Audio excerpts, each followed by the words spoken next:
Wiper Democratic Movement. Of course, you all know by now, Ndengo Njiru is actually a black bull, easily translated. Jude Jomo, Mheshimiwa. Where's Mheshimiwa Jude? He's right here. We also recognize Damari, Nicola, my daughter, Kiamba constituency. We have some MCAs from Kitui.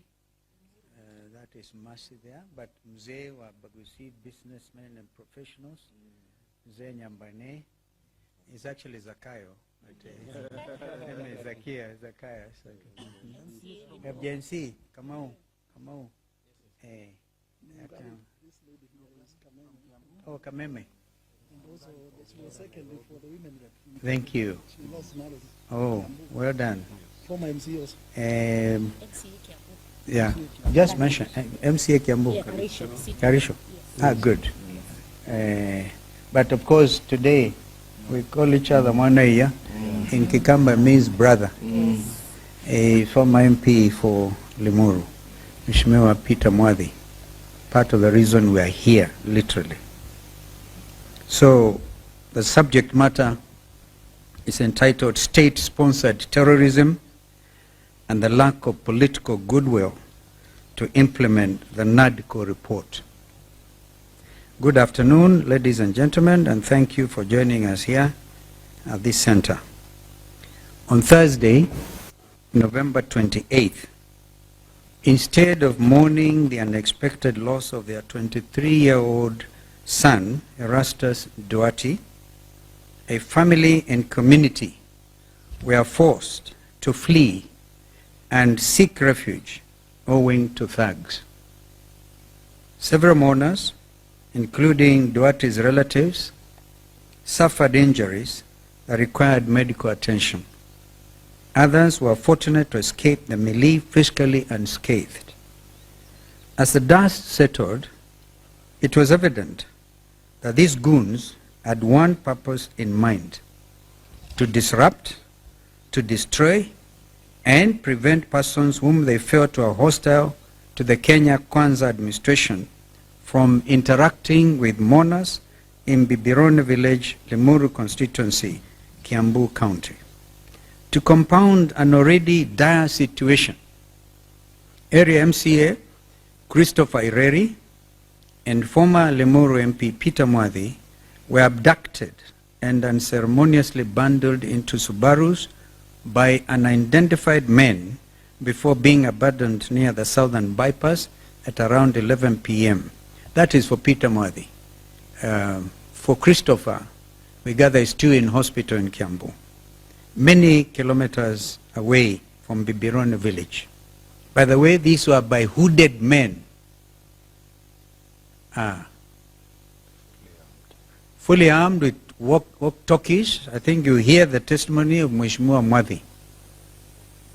Despite the statements from both the Inspector General of the National Police Service, Mr. Douglas Kanja, and the Director of the Directorate of Criminal Investigations, DCI, Mr. Mohammed Amin, that the chaos was due to, quote unquote, a lack of advanced intelligence, and that Honorable Mwadhi and Honorable Ireri were not in their custody. Ladies and gentlemen, the evidence is irrefutable. This was a state-sponsored attack and abductions. Honorable Mwadhi is here with us today, and Honorable Ireri is in hospital in Kiambu. They will tell the country their harrowing night of terror with a state-sponsored abduction squad.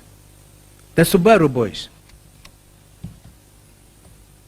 We condemn in the strongest terms possible this state-sponsored terrorism against its own citizens.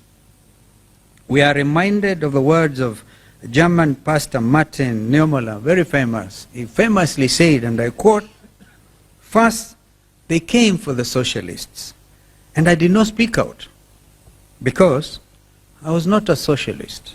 Then they came for the trade unionists, and I did not speak out because I was not a trade unionist.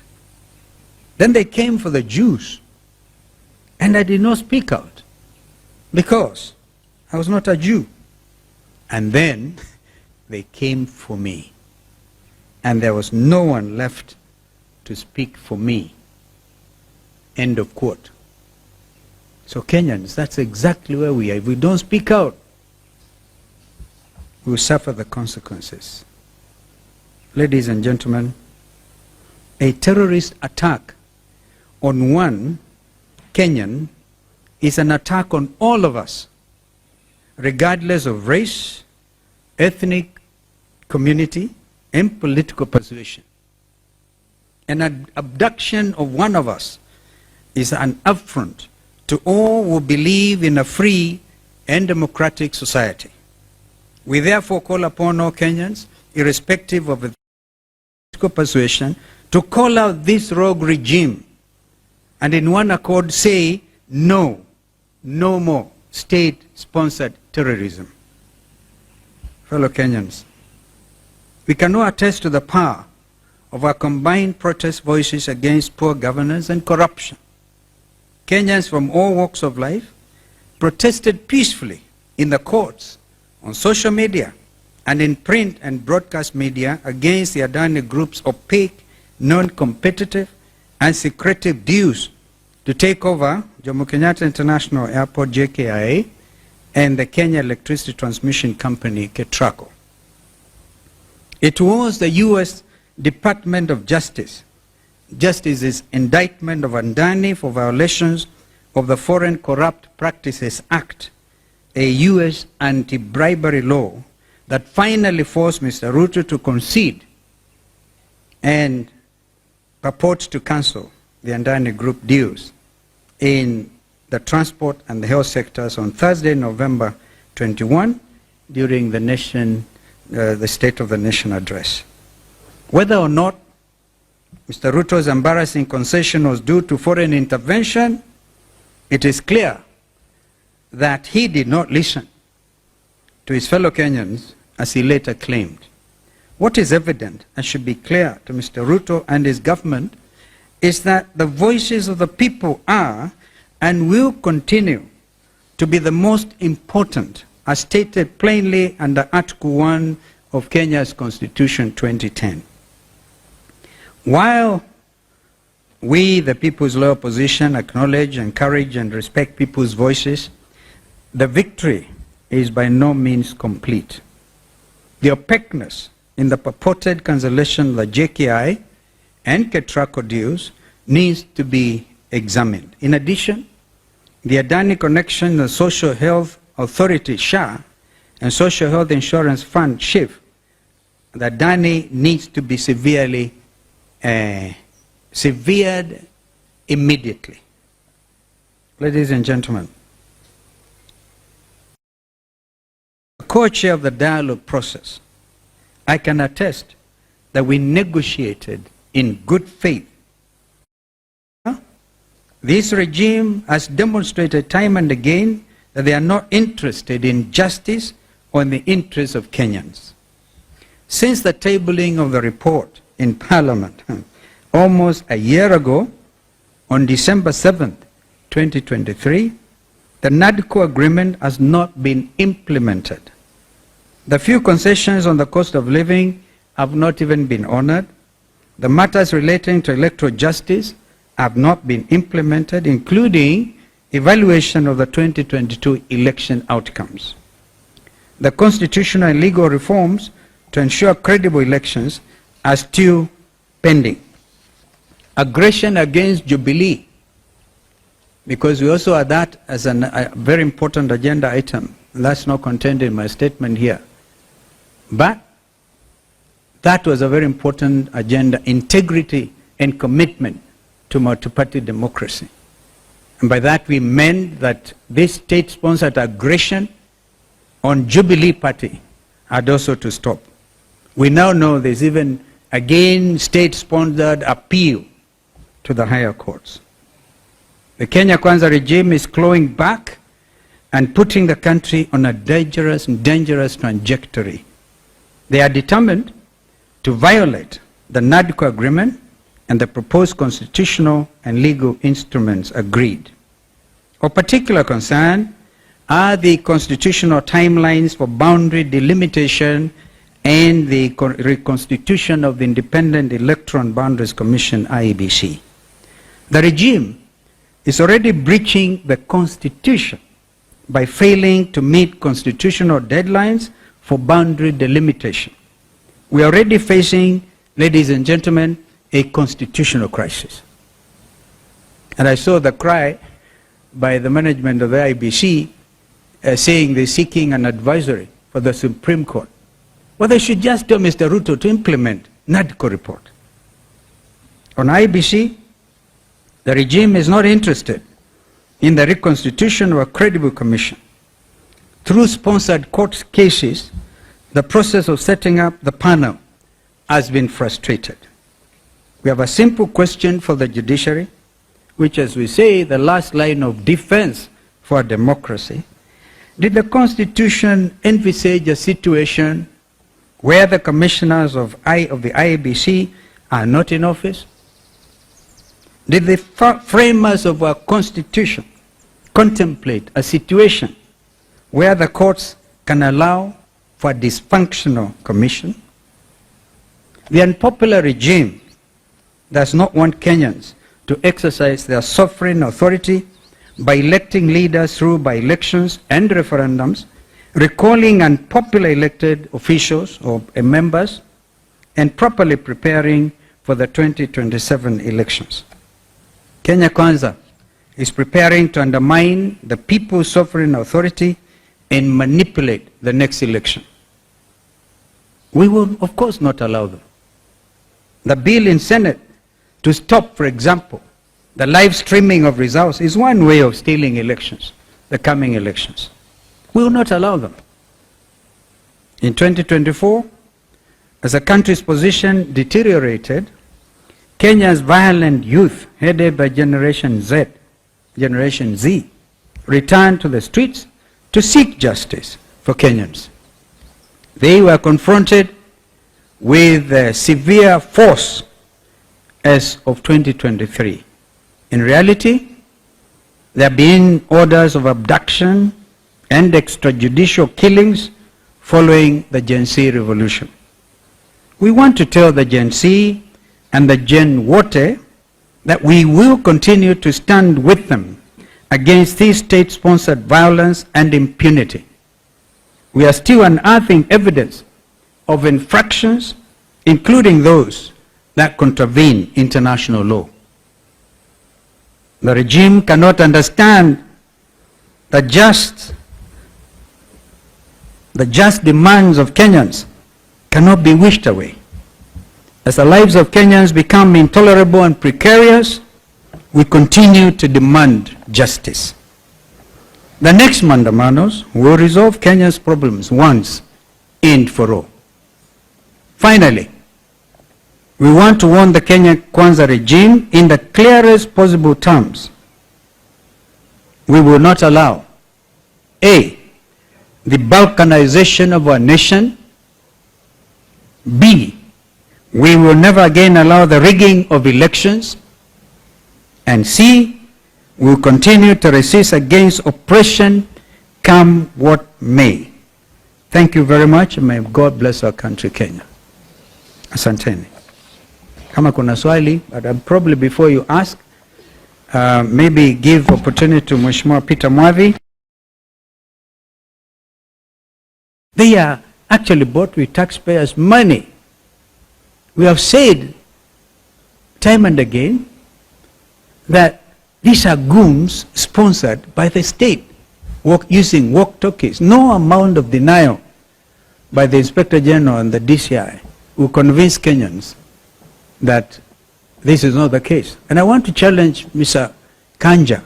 I have respect for him, that he should stand and actually, if he's in charge, because he's also a member of National Police Service Directorate, to say no and dismantle this criminal crowd, because international community is watching.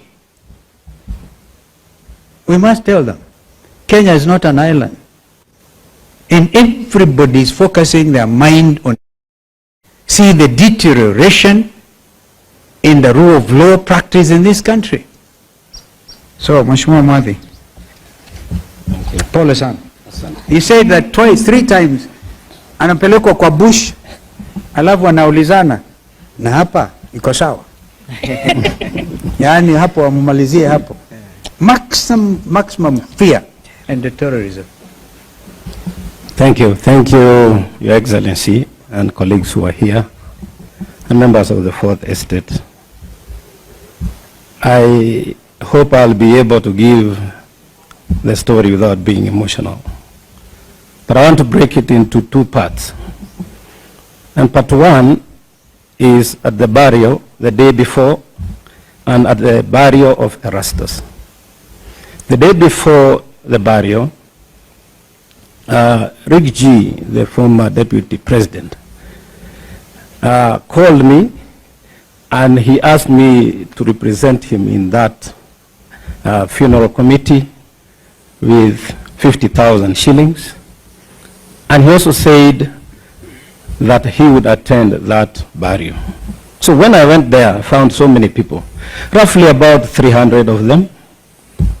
And when I spoke to them, because they gathered, I spoke about what Rigiji had told me, pole, kwa familia, and then I've also brought my pole. And then I told them, for what Rigiji is doing in our community or our area, I would be pleased if Rigiji himself, Stephen Kalonzo Musyoka, who is here, somebody like Matiang'i, our brother Eugene, and the rest of them, would join hands and liberate this country from what we are going through.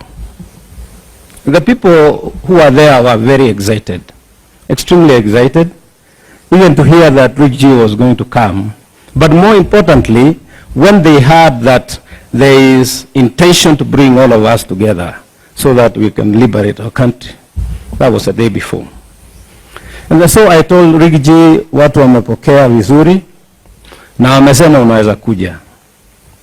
And therefore, the next day he called me and asked me, can you wait for me in an appointed place so that we can go together? And we did so. And he came and we went. I'm trying to make it short. And on reaching there, we found very excited crowd. Because I can tell you, on our arrival, an announcement that we have arrived, the crowd went wild. They were cheering. They welcomed us. The MC also did the same. We got a place where to sit. But when we sat, I observed one thing that was unique. That the area MP, one John Kirago Chege, had declined to sit where the VIP tent was, and he decided to go and sit where the Akorino bishops were. And I asked, why would it happen? I just asked somebody. And they said he was offered and he declined. And so we sat in and listened to the people who were speaking, and then we listened to the sermon. Everything was looking okay. But at one point, when the bishop, the main bishop, was preaching, there was sudden influx of young men, who came from 3 different directions. Most of them did not come to stand or sit where we were. What they did is that they sat next to the fence, others near the gate, and the rest were somewhere near the toilet. And at one time I remember I went to the washroom, and there is, now when I was thinking later, there was this one person who had a cape and had a mask, was like hooded, who from afar escorted me to the toilet, though I had my voice. Then he came back and went behind the VIP tent. I did not take offense because I didn't know who he was. I'm saying that because you'll hear what happens when I get into the Subarus. So Many people spoke, but I want to bring it to where I was invited by the area MCA. And the area MCA specifically, he actually hit out at the local MP for going to vote no, to vote yes against Rigathi. For that impeachment motion, as his vote was the vote of Limuru, and he said that was not our wish. Na watu wakapiga makofi sana. Then he is the one who invited me. I broke my speech into two. One, and I told the people, I'll give message of condolence, which I did. The second, I'll tell you why I will talk about Rigathi. So the first part went on well. Then I came to the second part, and I started talking about how Rigathi had come and decampaigned against me. However, I was now sharing a platform with him because we had decided to bury our interest in the greater interest of the community and the region. And as I started talking about Rigathi, there was a huge surge of youth who came specifically to the VIP tent. And I noted that VIP tent was like a target. So I was speaking and looking at them and trying to bring peace, telling them I'm peaceful, everybody who is here is peaceful. And they said, don't tell us about Rigathi. We would have voted for you, but he told us not to vote for you. I told them, that's fine. Even me, I would even probably not speak to him. But now that we have a common problem, we need to move together. They now started shouting back, said, no, we are not going to allow it. The first person to shout that, I told him, just relax. I explained, then you tell me whether what I've said is okay. But another person, a second one, shouted back. That event was somebody who pulled out the support of the tent. In that tent, I'm seeing now, when I saw the tent was collapsing on him, I kind of stopped because I wondered, where am I going? A visitor is almost going down with the tent. But they pushed me out. Some of them are here. And of course, Rigathi had his own security. They took him to the car and hell broke loose. They ran after us. And I want to make this clear that they had intentions. Because for the first time, I ran frantically for 2 kilometers. You look like a marathon. And what still is because it was downhill. So by the time I got where I was going, my knees were aching. Yeah, it's not a laughing matter, but we can laugh about it. And then at one time again we got onto the road, and then we saw those guys coming. Then they said, my guys told me, you know, those guys are carrying machetes, they are carrying pangas, some nut rungus.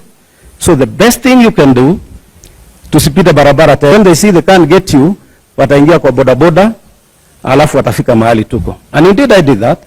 And therefore we got into one of the houses. I want to believe he's a cousin of Baba Yao, because he so introduced himself. And when we got there, he told us, you are not going to pass through the actual path. Mutapitia kwa majani, mutapitia kwa mahindi, na mutapitia kwa napier grass, and into the forest so that they don't see you.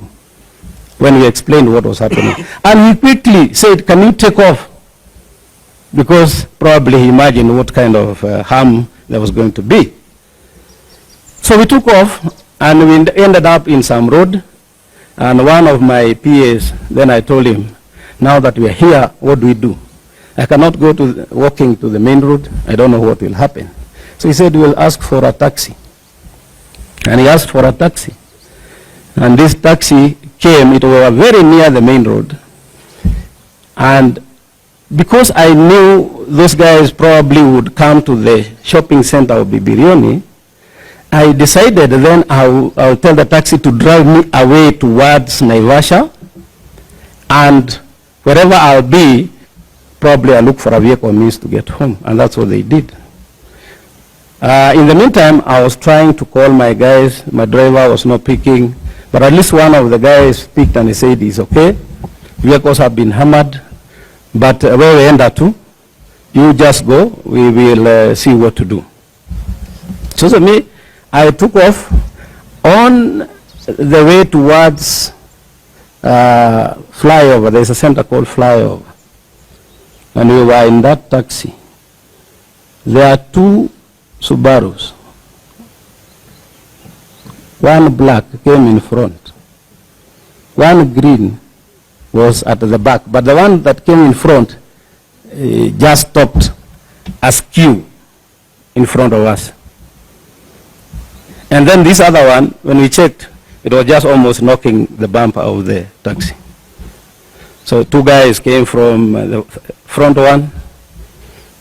They opened the rear door. I was seated with the area MCA. I had my phone, and I'm saying that because the area MCA's phone had fallen off. Nilikuwa namuuliza where is it? He said, I cannot trace it. Tukapiga ikawa inalia lakini haichukuli. Akaniambia imeanguka huko kwa kiwanja. Sasa yangu nilikuwa naye. And when they took us into the first vehicle, a few meters, like 100, they stopped again. Both of them very close range. And they pulled him out into the rear car. And then a guy came from behind and I was sandwiched. McHugh. All these guys were hooded. And I said this because pale mbele I spoke about somebody who was hooded in the barrio. And now, these guys who are inside the Subaru, all of them, including the driver, are hooded. They have a mask. And they have, one had a cape and the others had, I think, baklava. Now, one of the things I was told is lazima utatii na utakaa hapo na tukikuuliza, I'm saying this because they were speaking in Swahili, na tukikuuliza kitu ujibu. Umesikia? The only time I was allowed to check sideways, because later they told me usiangalie kando, uangalie mbele, is only when they asked, unaona hii ni nini? Na pande hiyo ingine ni nini? Those were shotguns. I've been a chairman of security, I know them. Now, one of the significant thing is, nimeona they have shotguns. The numbers, the vehicles don't have number plates. And the guy in front has a walkie-talkie. So my conclusion was, who would be like this, driving a vehicle like this? Having seen what Gen Z was going through, nikajua I am in for it. And so I said I will answer. And the long and short of it, the questions were telling. One question I was asked immediately is whether I love myself. And I said yes. The second thing they asked is, do you have a wife? And I said yes. Do you love her? And I said yes. Tunaenda tu. Do you have children? Yes. How many? Nikawambia I have 4 children. 2 boys, 2 girls. Nikaenda kueleza, you are talking too much. You must answer after you are asked a question. So nikasema ndio saa. And therefore they asked, do you have these children? Yes. Wanafanya kazi? Ndio. Unawapenda? Ndio. Haya. Then they kept quiet. Tukafika kwa that place called Flyover. They took the road towards, I think it goes to Thika. And it passes through some forest. Wakanyamaza, that road is rough. And those guys can drive very roughly. Nikuwa nasikia pupupu unagonga gongwa tu. And you know now, since they are holding their shotguns here, ikitingika hivi unasikia ni kama you have been shot. So I'm saying my last prayers anyway. You don't know what is happening. And tukafika mahali kuna msitu na kuna stinging nettles. In Kikuyu we call it thafai. I don't know whether that's the right word. Yes. So when we reached there, one of them asked, hapa ni sawa? Akasema hapana. The other one said no. Tukaenda kidogo, wanaingia kwa msitu. Na hapa hapana. Can tell me which road?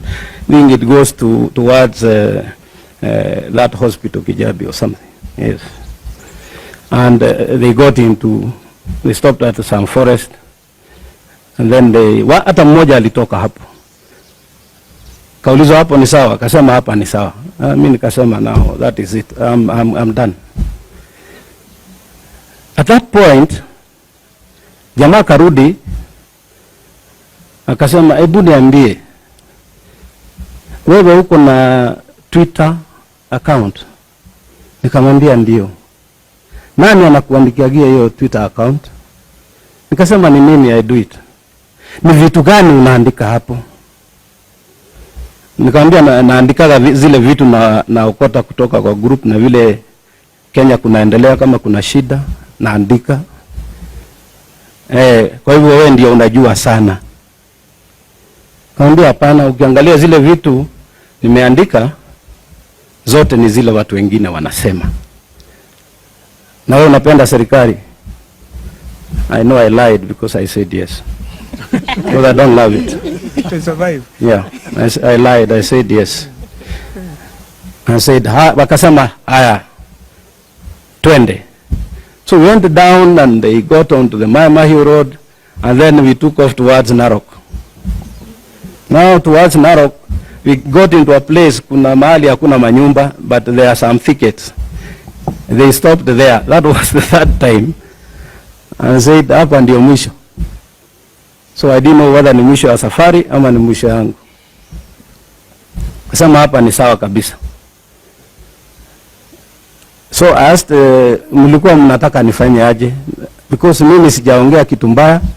Mkiangalia vile niliongea pale kwa mazishi, nyamaza. Sisi tuko kazi. They said, keep quiet, we are doing our work. Kasema asante. Even bad things wakisema nasema asante.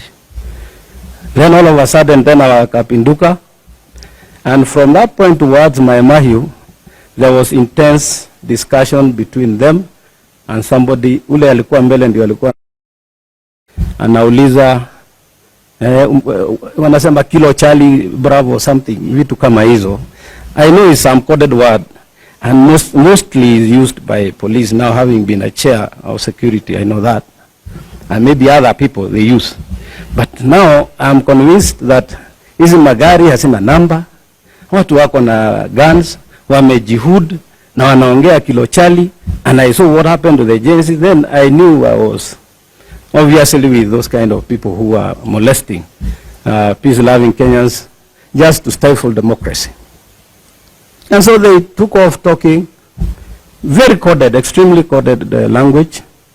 Na wakaja towards Nairobi, branched off. In fact, kuna mahali walipitia wrong side, pale ndio waingie Southern Bypass. And they got into Southern Bypass. They started driving slowly. There was a conversation that was intense with the coded words. And then they said, unajua tunaweza kukua. Now, when they said this, and I knew that road goes towards Ngong Forest, I knew my life is over. Nikasema ndio, but hakuna kitu kibaya mimi nimefanya, na hakuna mtu nimetusi. And so tukaja tu hivyo, then they started speeding, and that conversation finally how it ended along bypass was yes sir, copied. The last word was yes sir, copied. After copied, brakes, zikapigwa brakes, gari. I was alone. I never saw, I don't know how we lost the other one. But you know, I was told to face front. So sijui kama ingine inakuja ama ikuji, sijui, I'm only seeing up in between this guy and the driver. And therefore, when they said, yes sir, copied, Wakapiga brakes, gari kasimama. They told me, toka umbwa wewe. And so I got out in the middle of nowhere. Mimi sikuwa na nyumba, sikuwa na nini. Nikajua sasa it's me and my God and prayer. What time was it? I can't tell time because they had actually, maybe I forgot to say, they had told me to switch off my phones. And I had switched them off. And I couldn't, because now you have been put somewhere, it's dark. You don't want to attract the attention of somebody, probably aona mwangaza ya simu. You want also to move in the dark somehow. And so I didn't. So they put me on the side going towards Langata. And I thought they wanted to shoot me. So the moment they moved, I crossed on to the other side. And I went kwa ditch. Nikapitia sasa hiyo kama ni mtaro. Walking and running and checking whether any vehicle is coming. I guess it was between 600 or 800 meters. I got onto the road that branches off from Karen. I started running towards Karen in the middle of the road. And that's why I met with one boda fellow. Nilikuwa na karibu nimshikilia hivi. Na muomba tafadhali, shouting. But he stopped mbali. Nikamwambia ni wakora wananichapa. Nipatie lift, hata nitalipa. By the way, those guys never took anything from me. Hawakuchukua simu, hawakuchukua pesa, hawakuchukua anything. So he stopped and said, weka hapo nikufikisha hapa utauawa. And so I told him, drop me at the Great Corner. I knew I would get a taxi. Then along the way, I think he saw it was easy. Nikamwambia nimedropiwa hapo na wakora na nilijua hapo ni pabaya. Akaniambia anaenda Kilimani. Nikamwambia drop me there at Kilimani. So at Kilimani I picked a cab which took me home. Na nikamwambia kijana wangu, you go pay for me the taxi. At least we have evidence that is what has brought me. That is how it was. Thank you. I guess that is very clear, and you can now see the intensity, the horrific harassment of Kenyans by state-sponsored goons. Of course, they should not be punished. Hey. And as we said in our statement, an attack on one, on all Kenyans.